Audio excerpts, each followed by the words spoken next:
Jadi kalau menurut saya ya, tesis Kiai Haji Imaduddin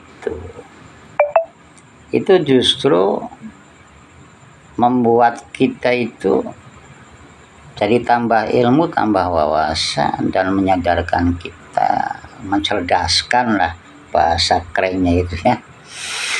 Yang tadinya belum tahu mengenai nasab, mengenai posisi yang ngaku zuriat Nabi ya, dan yang selama ini ya, banyak sekali itu kan umat itu berkultus ya, sampai seperti itu ya.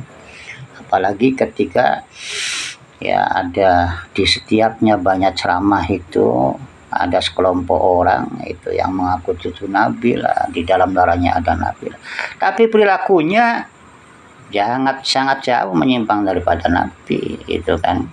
Jelas itu kan penyimpangan ya, secara langsung mencemarkan nama mulianya Kanjeng Nabi SAW itu kan. Masa iya cucu Nabi kok yang perbuat ditiru itu adalah laku-laku atau sifat orang jahiliyah itu bangga nasab itu kan, batratul haq wa qamtunas itu ya, menolak masukan nasihat yang bagus kemudian merendahkan yang lain, itu kan sifat iblis gitu kan.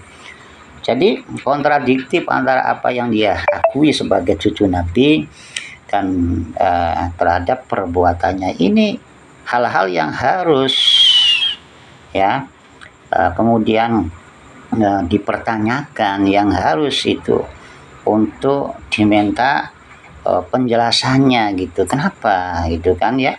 Karena ini bukan lagi menyangkut perbedaan pendapat yang sifatnya ringan dan biasa, tetapi ini menyangkut nama mulianya Kanjeng Nabi Sallallahu Alaihi Wasallam, di mana Kanjeng Nabi itu adalah milik semua manusia, milik semua umatnya itu kan. Jadi kalau saja ada yang mencatut nama Nabi tetapi akhlaknya itu kan jauh daripada Nabi, ya selayaknya lah untuk bertanggung jawab menjelaskan, betulkah ya mereka itu yang ngaku cucu Nabi itu bersambung nasab ke Nabi, tapi kenapa ajaran Nabi tidak disampaikan, ajaran Nabi tidak ditirukan, ajaran Nabi tidak diamalkan, tetapi yang diamalkan adalah itu kan yang tidak dilakukan oleh Nabi itu kan, mencaci maki, menghujat, memfitnah, merendahkan orang lain, mengaku dirinya kasta paling unggul, semua itu kan tidak diajarkan Nabi itu kan. Jadi munculnya atau adanya tesis Kiai Imaduddin ini bukan atas dasar kebencian, bukan atas dasar fitnah atau memecah belah, justru ini adalah pencerahan bagi umat itu loh ya. Di samping pencerahan bagi umat, ini juga pemersatu umat. Kenapa? Supaya kita umat Islam khususnya di Nusantara ini bersatu pada kiblat yang diajarkan Wali Songo ya, leluhur kita, juga para ulama-ulama, para kiai kampung gitu yang mendidik kita dengan teladan dan sebagainya. Jangan sampailah apa yang sudah ditanamkan ke kita ya, ahli sunnah wal jamaah itu kemudian terkikis oleh doktrin-doktrin dan paham-paham yang seolah itu memaksakan diri untuk ya harus memuliakan, harus mencintai, harus berwasilah itu kan. Keder-keder amat itu kan. Islam itu kan ad-dinu yusron, untuk memudahkan. Ini kok makin sulit banget. Kalau apa-apa tidak wasilah ke Habib percuma, kalau apa-apa tidak cinta Habib percuma, kalau apa-apa selawat sekalipun tertolak, lain sebagainya. Kalau apa-apa tidak dekat dan tidak cinta Habib itu tidak akan mendapat husnul khotimah, tidak akan mendapatkan syafaat dan tidak akan mendapat surga.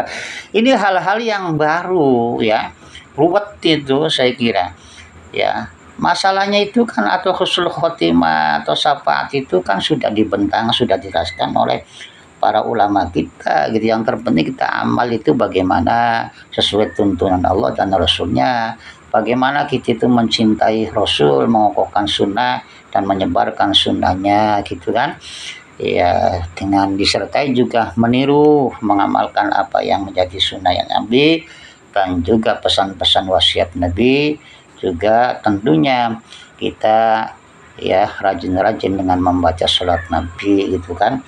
Jadi adanya paham-paham anyar, doktrin anyar ini ya jelas itu kan. Ada yang malah jadi bingung gitu kan, ada yang tanda tanya itu kan. Ini ajaran macam apa lagi? Ini golongan apa lagi? Ini kok ngaku-ngaku cucu Nabi, darah ya. Ya dirinya ada darah Nabi tetapi akhlaknya itu. Nah, sekali lagi jadi tesis Kiai Imaduddin dan para pendukung tesis Kiai Imaduddin itu bukanlah orang yang membenci Ahlul Bait, membenci Suriah.